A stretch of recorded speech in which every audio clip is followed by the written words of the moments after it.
കേരളത്തിലെയും സിക്കിമിലെയും ആശാവർക്കർമാരുടെ ഓണറേറിയം സംബന്ധിച്ച തർക്കമാണല്ലോ ഇപ്പോൾ പ്രധാന ചർച്ചാ വിഷയം.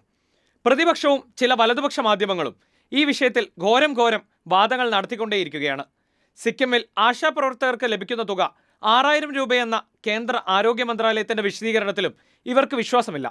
പകരം സംസ്ഥാന സർക്കാർ ആശകൾക്ക് നൽകുന്ന തുക ഇന്ത്യയിലെ മറ്റ് സംസ്ഥാനങ്ങളിൽ നിന്ന് കുറവാണെന്ന് ഏത് വിധേനയും സ്ഥാപിച്ചെടുക്കുവാനും മന്ത്രി വീണ ജോർജ് നമ്മുടെ പ്രതിപക്ഷത്തിന് മുന്നിൽ അക്കമിട്ട് നിരത്തിയ കണക്കുകൾ എങ്ങനെയും പൊളിക്കണമെന്നുമുള്ള ഉദ്ദേശത്തിൽ നടത്തുന്ന നെട്ടോട്ടമാണ് കാണാൻ സാധിക്കുന്നത്. 2024 ആഗസ്റ്റിൽ ഡീൻ കുര്യാക്കോസ് എംപിയുടെ ചോദ്യത്തിന് ലോക്സഭയിൽ ആരോഗ്യ മന്ത്രാലയം നൽകിയ മറുപടിയിൽ സിക്കിം നൽകുന്നത് 6000 രൂപയെന്ന് പറയുന്നുണ്ട്.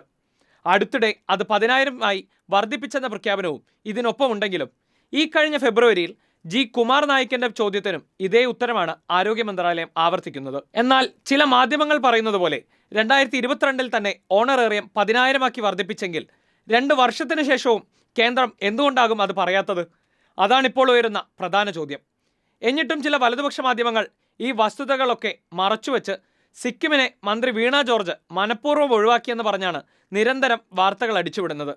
എന്നാൽ സിക്കിമിലെ സാഹചര്യം എന്തെന്നറിയാൻ സംസ്ഥാന മിഷൻ കോർഡിനേറ്ററെ ബന്ധപ്പെട്ടിരുന്നതായും സിക്കിം സംസ്ഥാന മിഷൻ കോർഡിനേറ്റർ അയച്ചു നൽകിയ സർക്കാർ വിജ്ഞാപനത്തിൽ ഓണറേറിയം 6000 രൂപയാണെന്നും മന്ത്രി വ്യക്തമായി തന്നെ സഭയിൽ പറഞ്ഞു.